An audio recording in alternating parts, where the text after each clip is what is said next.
So, a very warm welcome to all of you over a very profound platform that is Law Arts Academy. So, my dear aspirants and students, this is your teacher advocate Samila Ding. So, आज हम काफ़ी time के बाद आप लोगों से मिल रहे हैं क्योंकि कुछ दिनों तक मैं थोड़ा बिजी रहा. सो अब हम जो भी हमारी वीडियोस होंगी मैं कोशिश करूँगा रेगुलर चढ़ाऊँगा तो अपडेट करता रहूँगा. अभी तक हमने जो भी सीरीज़ में अब वीडियोस ऐड की हुई है. अब आप लोगों ने इंटरनेशनल लॉ में हमने इंटरनेशनल ऑर्गेनाइजेशंस का एक सीरीज स्टार्ट किया था, उसमें शायद एक वीडियो हमने चढ़ाई हुई थी, तो उसी की ये जो है आगे जो है वीडियो हम आज उसी से रिलेटेड जो है आपके लिए लाए हुए हैं. So without any sort of delay let's move on. और फर्दर जैसे ही टॉपिक ये कंप्लीट हो जाएगा, 3-4 वीडियो जब इसके अपलोड हो जाएंगे, फिर हम फंडामेंटल राइट्स की जो सीरीज है उसको हम कंटिन्यू करेंगे. ओके. सो देखिए, यहाँ पे जो मैं स्टार्ट कराने जा रहा हूँ, सबसे पहले आपने ध्यान में रखना है कि यहाँ पे इसको आपने बड़े ध्यान से समझना है क्योंकि जब भी आप इंटरनेशनल लॉ को पढ़ते हैं, क्योंकि बहुत लेंथी टॉपिक है. मैं तो ज़्यादा आप कोशिश करूँगा थोड़ा थोड़ा ही वीडियोस मैं बनाऊँ और 15-15 20 मिनट से कम की वीडियोस को बनाऊँ. मैं कोशिश करूँगा ताकि आपको ज़्यादा उससे समझ आए. यहाँ पे मैंने लिखा हुआ है आपके लिए, क्योंकि इंटरनेशनल लॉ के उसका हिस्टोरिकल बैकग्राउंड क्या है, उसका ओरिजिन क्या है, उसकी अलग-अलग जो फिलोसोफर्स जितने भी हैं उन्होंने क्या-क्या डेफिनेशंस दी है, उस पे आने से पहले हम क्या करेंगे, मैं यहाँ पे इसकी जो सेकंड, ये तो सेकंड वीडियो है मगर एक्चुअली में वो पहला इंटरनेशनल ऑर्गेनाइजेशन उसमें हमने और भी अभी पढ़ना है आगे. उसमें हमने यूएनओ के बारे में अभी डिटेल हमने उतना पढ़ा नहीं है, स्टार्ट नहीं किया हुआ है, तो इसी में आएगा, ये इंटरनेशनल लॉ में ही आएगा. तो इंटरनेशनल लॉ की ही ये सीरीज हम कंटिन्यू कर रहे हैं. इसमें आपने एक चीज को ध्यान में रखना है कि सबसे पहले बात अगर हम देखें यहाँ पे, आपको समझना है कि यहाँ पे क्या हुआ था कि 1949 में एक ड्राफ्ट लॉ कमीशन, जिसके बारे में हम आगे पढ़ेंगे, तो लॉ कमीशन ने क्या किया यहाँ पे 1949 एग्जैक्ट डेट मैंने दिया हुआ है. और उसी 1949 को हम क्योंकि आगे जनरल असेंबली ने उसी से रिलेटेड एक रेजोल्यूशन बनाया, वो यहाँ पे मैंने मेंशन किया हुआ है, आप लिख सकते हैं कि कोई भी आपका प्रिलिमिनरी अगर कोई एग्जाम आता है या अगर कोई रिटन एग्जाम है, उसमें आप अपने आंसर के वेटेज को बढ़ाने के लिए ये चीजें मेंशन कर सकते हैं.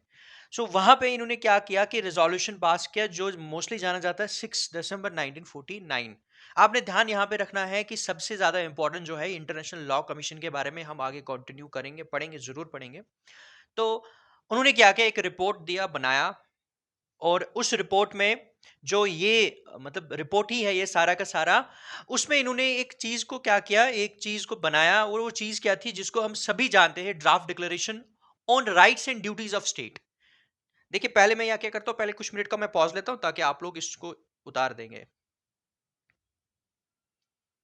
ओके. इस चीज को ध्यान में रखिए, ये वाला जो है ना, rights and duties of states, rights and duties of states, हम स्टेट के टॉपिक पे आएंगे क्योंकि हम सभी जानते हैं कि स्टेट के कुछ वेरियस एट्रीब्यूट्स होते हैं, वो हम पढ़ेंगे, इसमें श्योरली पढ़ेंगे. हैं? या आप कह सकते हो स्टेट के कुछ एलिमेंट्स भी होते हैं. ओके. एट्रीब्यूट्स बोलिए, एलिमेंट्स बोलिए, one and the same thing. वो हम पढ़ेंगे जब स्टेट का टॉपिक आएगा. तो स्टेट आपने यहाँ पे क्या लेके चलना है, स्टेट आपने यहाँ पे लेके चलना है कि स्टेट का मीनिंग आ गया यहाँ पे कंट्री. ठीक है, यहाँ पे ये लेके चलना है. तो स्टेट यहाँ पे हम किससे कंसर्न है, हम स्टेट यहाँ पे किससे कंसर्न है, कंट्री. ठीक है. अब यहाँ पे ये है, ये जो है ये ड्राफ्ट डिक्लेरेशन जो लॉ कमीशन ने प्रिपेयर किया इस पर्टिकुलर डेट को, उसका क्या काम था, वो किससे रिलेटेड था, वो इससे रिलेटेड था कि दुनिया में जितनी भी कंट्रीज है, दुनिया में जितनी भी, देखिए मैंने आपको वही कहा, जो स्टेट का meaning for a lame and state आपको पता है वो किसको बोलता है. जैसे हम अपनी कंट्री में इंडिया की बात करें तो वो अलग अलग तरीके से उनको अलग वे में डिफाइन करता है. बट अगर हम पॉलिटिकल साइंस की बात करें या इंटरनेशनल लॉ में की बात करें, तो वहां पे स्टेट जो है, स्टेट का मीनिंग कुछ और होता है.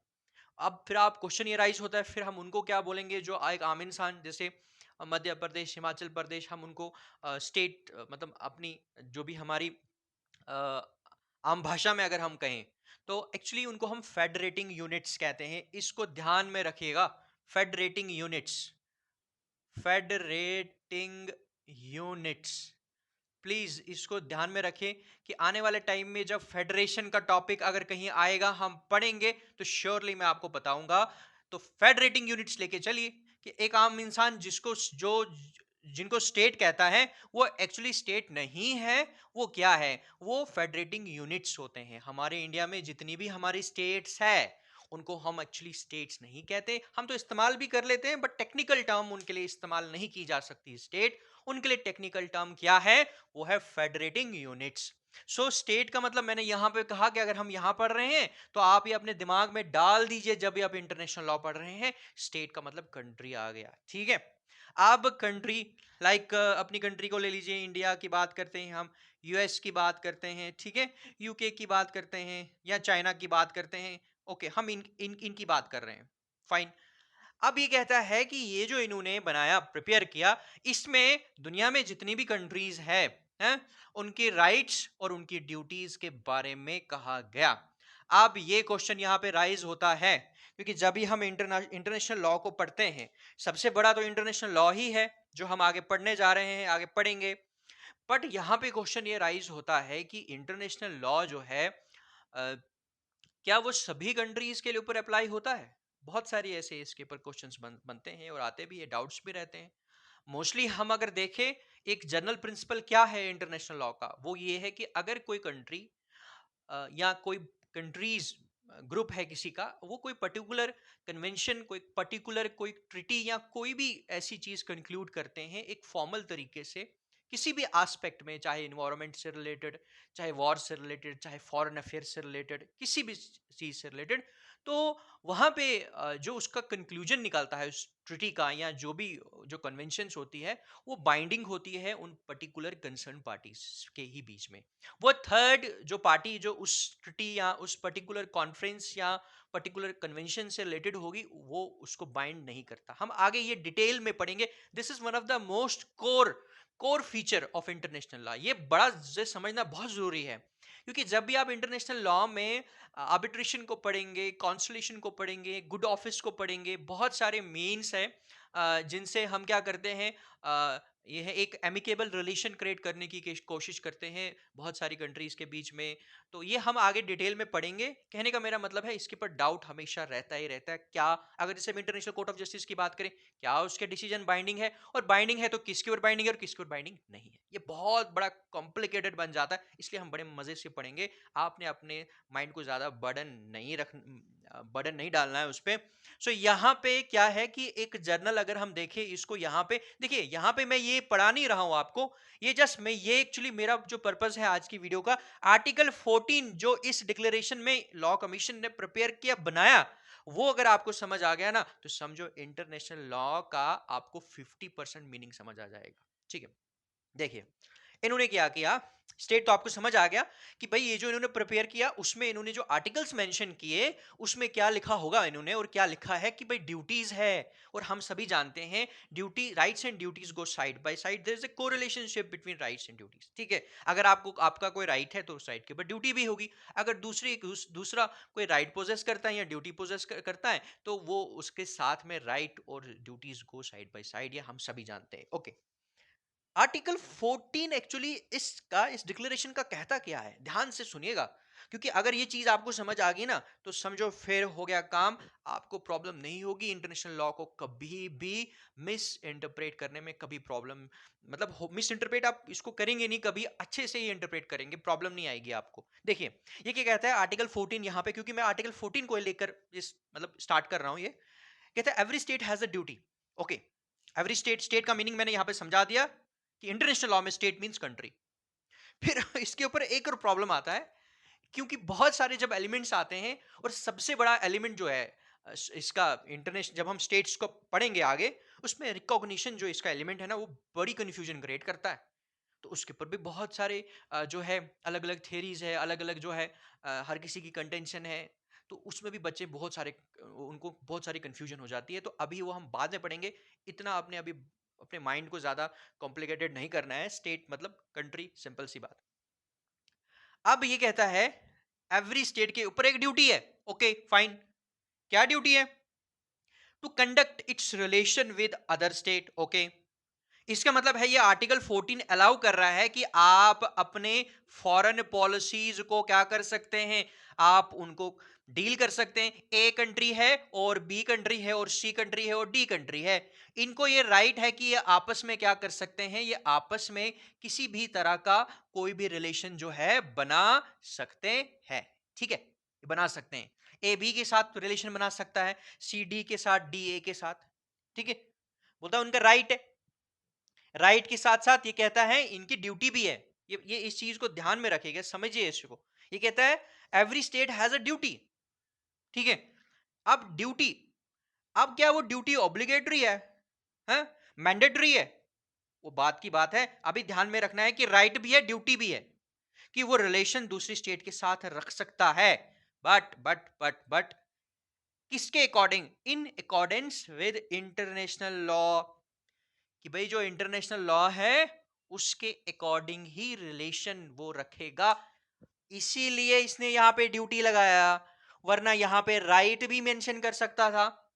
क्योंकि देखिए आज का जो सिनेरियो है, आप देखेंगे दुनिया में एक कंट्री दूसरी कंट्री के ऊपर एक्ट ऑफ एग्रेशन कर रहा है। जैसे रिसेंटली ही यूक्रेन, रशिया, इनके इश्यू चल रहे हैं। यहाँ आने वाले इससे पहले भी बहुत सारे कंट्रीज के बीच में, और बहुत सारे, ज़रूरी नहीं है कि अभी रिसेंटली जो हमें नज़र आ रहा है कि बस वो उन्हीं कंट्रीज के बीच में डिस्प्यूट्स है। बहुत सारी ऐसी कंट्रीज है जिनके नाम भी हमें पता नहीं है, और उनके बीच में भी दो तीन कंट्रीज के बीच में भी जो है आए दिन कोई ना कोई कॉन्फ्लिक्ट्स चलते रहते हैं।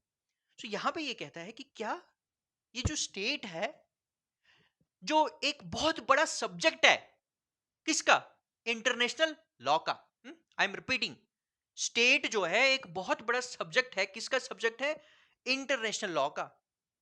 और वो क्या पूरी तरह से, क्योंकि मैंने अपनी कुछ वीडियो में मेंशन किया था किसी टाइम में जब मैं हिस्ट्री पढ़ा रहा था, कि जो भी सोवरेनिटी होती है, कोई जो किसी के पास कोई पावर होती है, चाहे वो किंग हो या कोई भी हो, कोई एंटिटी हो, कोई भी हो, कोई इंस्टीट्यूशन हो, कोई ऑर्गेनाइजेशन हो, कोई इंडिविजुअल हो, कभी भी वो पावर जो है वो एब्सोल्यूट नहीं हो सकती।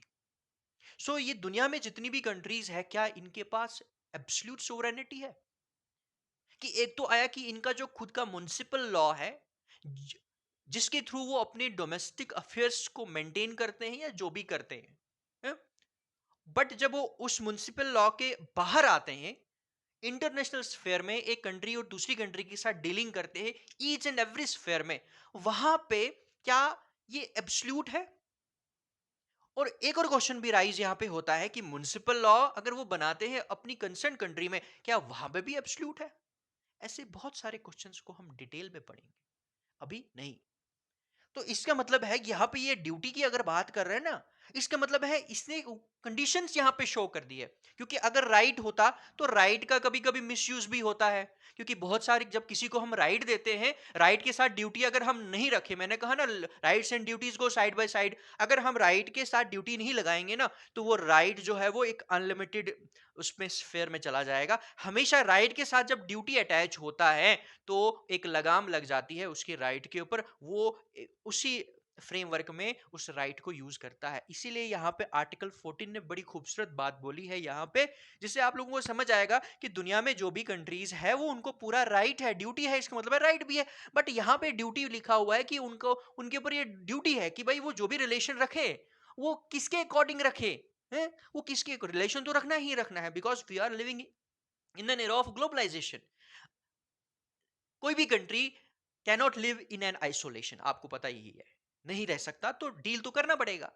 ठीक है, तो अब यहां पे ये आता है कि इंटरनेशनल लॉ के थ्रू ही वो जो है कंडक्ट करेगा।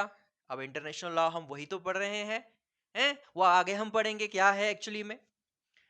एंड विद द प्रिंसिपल, इसको समझिए, and with the principle that sovereignty of each state is subject. देखिए आ गई ना?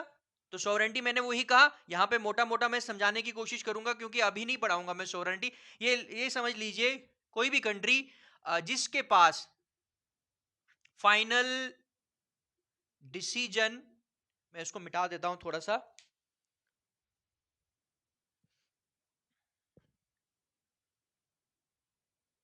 फाइनल डिसीजन मेकिंग पावर, किसी भी कंट्री के पास फाइनल डिसीजन मेकिंग पावर, किसी भी कंट्री के पास जो फाइनल डिसीजन मेकिंग पावर होती है, तो उसको, इसका मतलब है वो कंट्री जो है एक्सटर्नली, और वो कंट्री इंटरनली क्या है, वो सुप्रीम है, इंडिपेंडेंट है। हम सोवरेनिटी के एलिमेंट पे आएंगे, कभी डिस्कस करेंगे जब स्टेट का टॉपिक हमारा होगा। ओके, ये चीज हमें समझ आ गई कि बट दैट डजंट मीन कि ये एब्सोल्यूट है। एब्सोल्यूट नहीं है। अब देखिए यहां पे ड्यूटी की बात कर रहा है और साथ में ये कह रहा है कि उन्होंने किस तरह से चलना है। ड्यूटी है तो इसका मतलब है they have to adhere themselves, जो भी स्टेट है इंटरनेशनल लॉ के अकॉर्डिंग। और दूसरा प्रिंसिपल की बात भी कर रहा है यहाँ पे कि भाई एक प्रिंसिपल क्या है कि किसी भी कंट्री की जो सोवरेनिटी है, किसी भी कंट्री की जो सोवरेनिटी है, that is not absolute because that is subject to the supremacy of international law. I hope कि आपको ये समझ आ गया, subject to the supremacy of international law. इसका मतलब है कि सबसे बड़ा लॉ कौन सा है, इंटरनेशनल लॉ है। कि कोई भी कंट्री, चाहे किसी भी कंट्री में किसी तरह का, चाहे वो डिफेक्टो गवर्नमेंट आए या किसी भी तरह का गवर्नमेंट आती है, डीजोर गवर्नमेंट आती है, किसी भी तरह की गवर्नमेंट आती है, कोई भी फॉर्म होता है गवर्नमेंट का, कोई भी स्टेट की सोवरेनिटी, इस बात को ध्यान में रखिए, कोई भी स्टेट की सोवरेनिटी कभी एब्सोल्यूट नहीं हो सकती। That is subject to the supremacy of international law. It means कोई भी कंट्रियां दुनिया में है, अगर वो अपनी कंट्री के अंदर किसी तरह का ऐसा कोई एक्ट कर रहे हैं, ठीक है, देखिए ये तो अभी म्युनिसिपल लॉ की तो हमने उतनी डिस्कशन नहीं की। अगर एक कंट्री दूसरी कंट्री, सपोज कीजिए कि ए कंट्री है और बी कंट्री के साथ कोई प्रॉब्लम क्रिएट कर रहा है, ये कह रहा है भाई मुझे कौन रोकेगा, मैं कुछ भी कर सकता हूं, तो वहां पे इंटरनेशनल लॉ आएगा। इंटरनेशनल लॉ बोलेगा नहीं, आप अगर दूसरी कंट्री के साथ डील करते हैं, इवन कि यहां पे वो अपनी म्युनिसिपल लॉ में भी उसकी सोवरेनिटी सुप्रीम नहीं है। म्युनिसिपल लॉ अगर उसका है, उसमें भी ये नहीं है कि वो बिल्कुल एब्सोल्यूट है। वहां पे वो इनह्यूमन ऐसे कोई लेजिस्लेशंस बना सकता है, जेनोसाइड जैसे से रिलेटेड कोई ऐसे लॉज बनाएगा, है? एक हम कह सकते हैं लार्ज स्केल में ह्यूमन राइट्स की वायलेशन वो अपनी कंट्री में करेगा, कोई पूछेगा नहीं उस कंट्री को, ऐसा नहीं हो सकता। ये तो म्युनिसिपल लॉ की है बात। इंटरनेशनल लॉ में तो वो कर ही नहीं सकता। अगर वो कोई एक्ट ऑफ एग्रेशन करता है, इसके साथ कोई इसकी सोवरेनिटी को या इसका इसका जो स्टेटस है उसको, या इसका जो ये हम कह सकते हैं इसका जो राइट है उसको ब्रीच करता है, उसको वायलेट करता है, वहां पे इंटरनेशनल लॉ उसको क्या करेगा, रोकेगा। तो इसका मतलब यह है कि आपको अलाउ है, आप कीजिए, फॉरेन पॉलिसीज मेंटेन कीजिए, जैसा जिस कंट्री के साथ जो ट्रीटीज कन्वेंशंस करनी है करिए, बट आपकी सोवरेनिटी हमेशा that will always remain subject to the supremacy of international law. So this speaks about the significance of international law. इसीलिए मैंने आपको ये अभी करवाया कि आपको ये चीज ये दिमाग में डाल दीजिए आप, क्योंकि ये आर्टिकल 14 जब आपको समझ आ जाएगा ना, ड्राफ्ट डिक्लेरेशन और rights and duties of state, जब ये दिमाग में घुस जाएगा ना आपको, क्योंकि ये आपको जब भी मैं इंटरनेशनल लॉ हम स्टार्ट करेंगे उसका मीनिंग कहां से ओरिजिन हुआ, किसने दिया, तो आपने ये बिल्कुल आर्टिकल 14, क्योंकि मैं बार बार नहीं पढ़ाऊंगा, दिमाग में रखना है, बार बार दिमाग में रखना है, उसी से आपको समझ आ जाएगा। क्योंकि बहुत ऐसे टाइम आएंगे इंटरनेशनल लॉ में जब आपको लगेगा यार इंटरनेशनल लॉ तो यहाँ पे वीक है, इंटरनेशनल लॉ तो यहाँ पे इसके पीछे तो कोई है ही नहीं, कोई अथॉरिटी नहीं है, वहां पे आपने आर्टिकल 14 को दिमाग में रखना है, उसी से आपको इंटरनेशनल लॉ समझ आएगा। आई होप कि अब आपको कुछ थोड़ा डाउट क्लियर हो चुका होगा, क्योंकि अब हम जो पढ़ेंगे ना इसके ओरिजिन के बारे में, फिर आपको अच्छे से समझ आएगी। सो यहाँ पे अब हम ये वाली वीडियो फिनिश करते हैं, नेक्स्ट वीडियो में आपके साथ आएंगे, मगर मैं नेक्स्ट वीडियो में कुछ डेफिनेशंस को एक्सप्लेन करूंगा, उसके बाद फिर स्लोली स्लोली हम आगे कंटिन्यू करेंगे अपनी सीरीज को। Okay, so bless you all and bye bye.